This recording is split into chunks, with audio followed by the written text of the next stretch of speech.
A paz do Senhor, irmãos. Eu quero compartilhar com os irmãos uma palavra que Deus colocou no meu coração. E essa palavra está em Mateus 25, do versículo 1 ao 13, né, que é a parábola das 10 virgens. Então diz assim: Então o reino dos céus será semelhante a 10 virgens, que tomando as suas lâmpadas, saíram ao encontro do esposo. E 5 delas eram prudentes e 5 loucas. As loucas, tomando as suas lâmpadas, não levaram azeite consigo, mas as prudentes levaram azeite em suas vasilhas com as suas lâmpadas. E tardando o esposo, tosquenejaram todas e adormeceram. Mas à meia-noite ouviu-se um clamor. Aí vem o esposo, saí-lhe ao encontro. Então todas aquelas virgens levantaram e prepararam as suas lâmpadas. E as loucas disseram às prudentes: Dai-nos do vosso azeite, porque as nossas lâmpadas se apagam.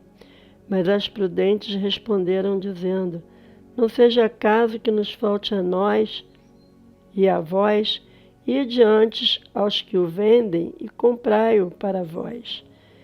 E tendo elas ido comprá-lo, chegou o esposo, e as que estavam preparadas entraram com ele para as bodas, e fechou-se a porta. E depois chegaram também as outras virgens, dizendo: Senhor, Senhor, abre-nos. E ele respondendo disse: Em verdade vos digo que vos não conheço. Vigiai, pois, porque não sabeis o dia nem a hora em que o Filho do Homem há de vir. Quer dizer, essa parábola, Deus falou muito no meu coração, Ele fala até no meu coração sobre isso, né? Porque aqui Jesus diz que as 10 eram virgens, né? As 10 tinham as suas lâmpadas com azeite e todas elas dormiram, né? Mas 5 eram prudentes, né? Diz o texto, que levavam azeite de reserva em suas vasilhas. E as 5 loucas não levaram reservas, né? E todas dormiram. E quando acordaram, quando o noivo vem aí, né? O esposo, né? Nessa versão fala o esposo. Tem versão que fala noivo. Vem chegando, todas elas levantaram, mas as imprudentes não tinham o azeite para colocar em suas lâmpadas que já estavam se apagando, né? E elas saem para comprar.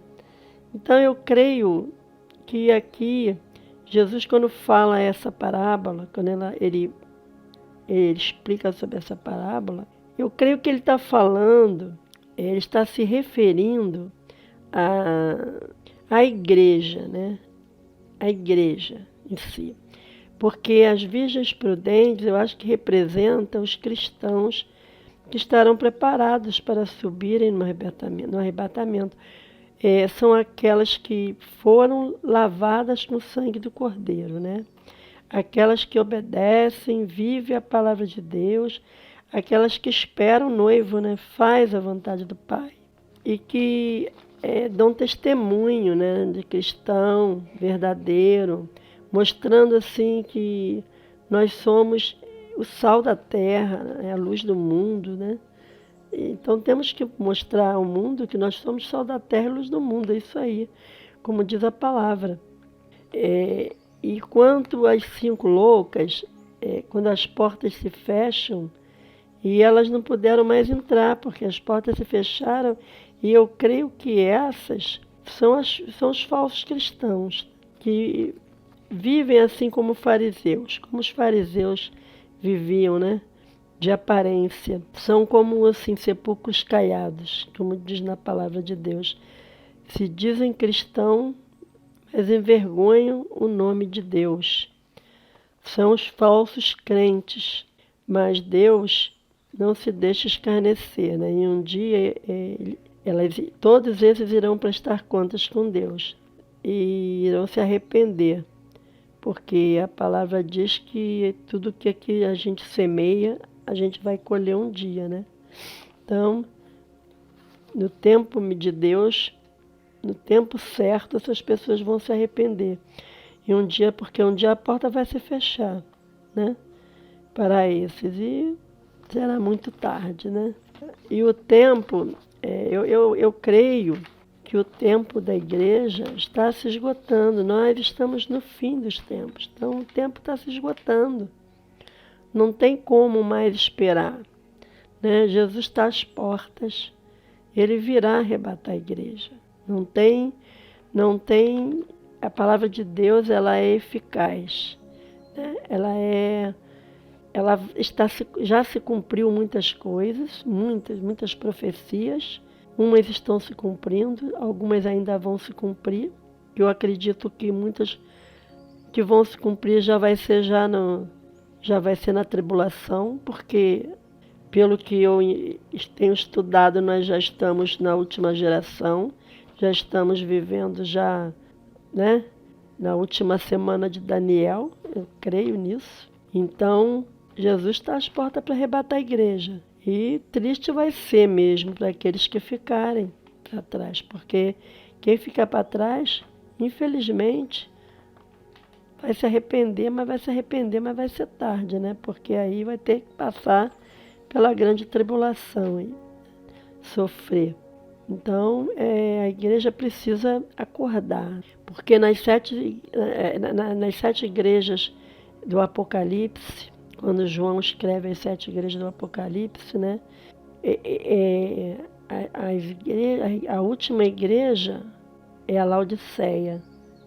Então, é a última igreja, representa, dizem os estudiosos, que cada igreja daquelas 7 representa o período da igreja, né, na Terra. E nós estamos vivendo o período da igreja de Laodiceia, né, a última igreja. A última igreja que está escrito lá em Apocalipse. Então, é uma igreja que diz? A igreja Laodiceia é uma igreja morna, né, que não é quente nem é fria. E o que Deus diz? Vomitar-te-ei da minha boca. Porque não és quente nem és fria, vomitar-te-ei da minha boca. Porque Deus não... Muita gente não está preparada, né? Muita gente diz, não preciso de nada, eu tenho tudo, né? Como dizia aquele povo daquela igreja, né? Sou rica, tenho tudo, não preciso de nada, né? Então, as pessoas precisam se arrepender. É tempo de se arrepender. É tempo de conserto. A igreja tem que se levantar como igreja. A igreja precisa se levantar. Os crentes estão ficando mornos, estão ficando uma igreja morna, uma igreja sem vida, uma igreja que não reage. Nós precisamos reagir. Não é tempo mais de brincar, de ser crente. Não é tempo de ficar em cima do muro. O tempo é de a luta, é de pregar, é de falar da palavra de Deus, é tempo de se consertar, é tempo de se consagrar, é tempo de buscar a Deus, é tempo de entregar a sua vida na mão de Deus, parar de só olhar para os problemas, para as dificuldades, e crer mais que Deus, Ele está no controle de tudo. Ele está no controle da nossa vida. E tudo, Ele vê todas as coisas, né? Ele sonda nossos corações, Ele conhece a nossa vida, Ele sabe. E quanto mais a gente se consagra, quanto mais a gente se entrega, quanto mais a gente o adora, mais a gente vai ter vitória. Mais Ele estará conosco, assim, mais a gente tem forças para suportar essas dificuldades, né? Então, Jesus, Ele não vai levar uma igreja de qualquer maneira. Nós precisamos tomar uma posição. A igreja tem que tomar uma posição, né? A igreja está ficando mal falada. A gente escuta.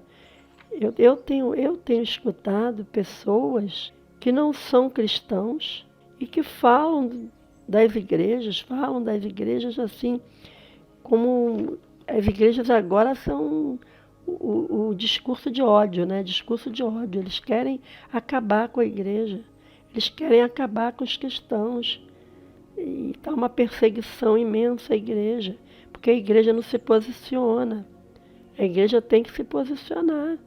A igreja tem que buscar, a igreja tem que orar, a igreja tem que jejuar, a igreja tem que crer que Jesus está voltando, que nós precisamos nos levantar, né? Porque o diabo ele está rugindo como um leão aí, né, ao derredor, tentando tragar as pessoas, tentando tragar a quem ele puder. Então, nós precisamos nos levantar como igreja, precisamos ser forte, precisamos ser uma igreja forte, uma igreja que busca, uma igreja que ora. É tempo disso, é tempo de arrependimento. Nós temos que sair da nossa zona de conforto, que muitas vezes nós nos encontramos nessa zona de conforto.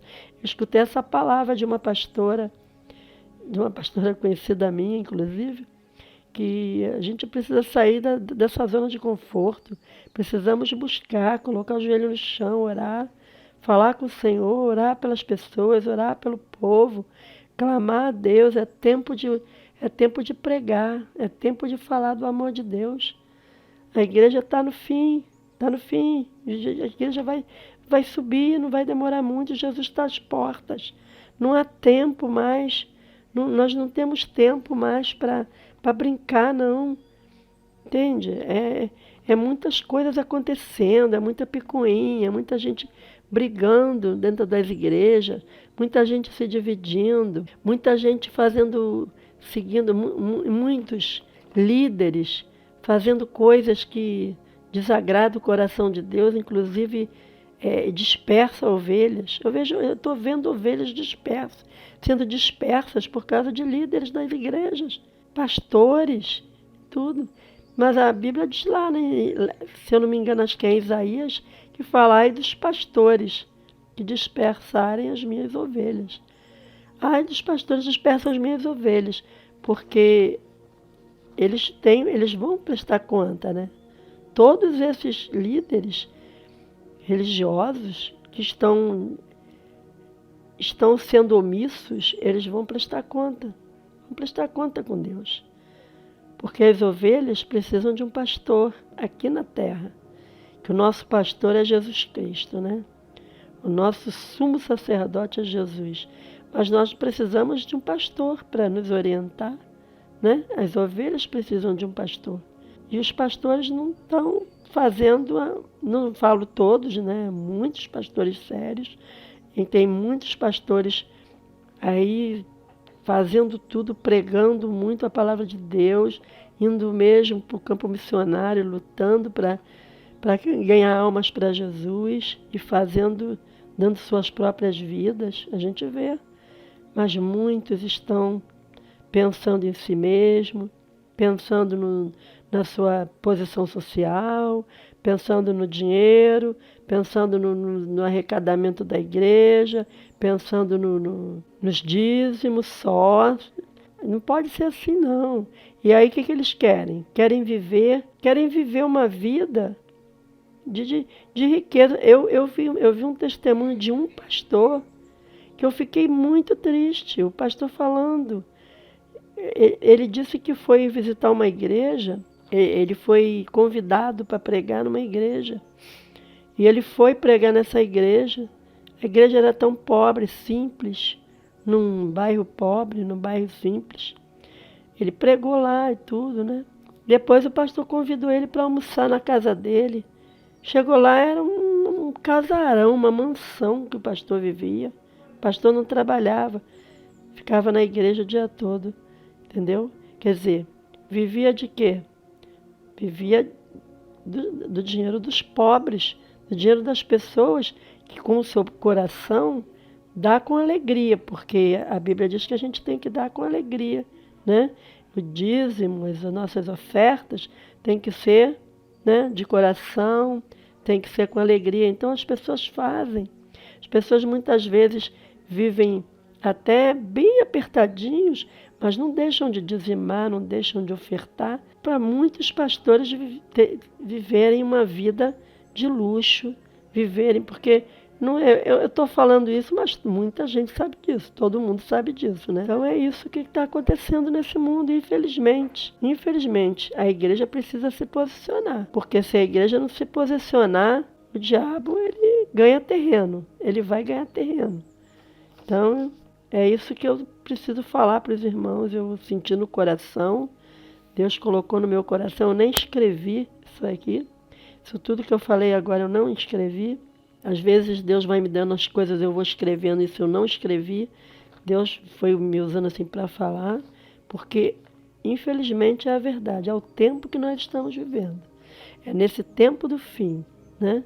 Muitos falsos profetas, muitos falsos Cristo, muitos que Jesus disse que eles fariam tantos sinais que enganariam a muitos. Eles faziam sinais que iriam enganar muitos, que, se possível, até os escolhidos, né? Então, está enganando mesmo. Tem muitos enganadores.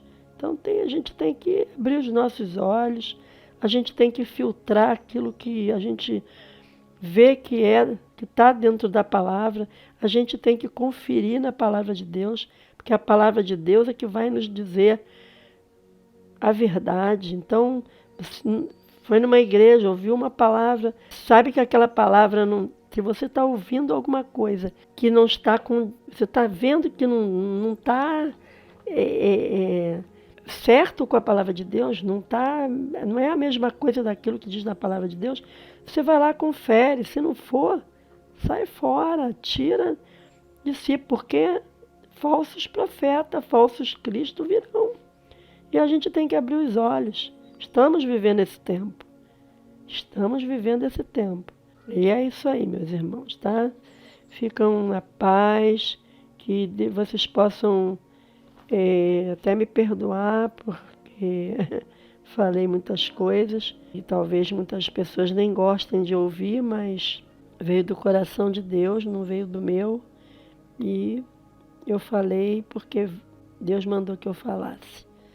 Ficam com Deus, Deus os abençoe, que nós possamos pensar e vigiar, né, nesses tempos do fim.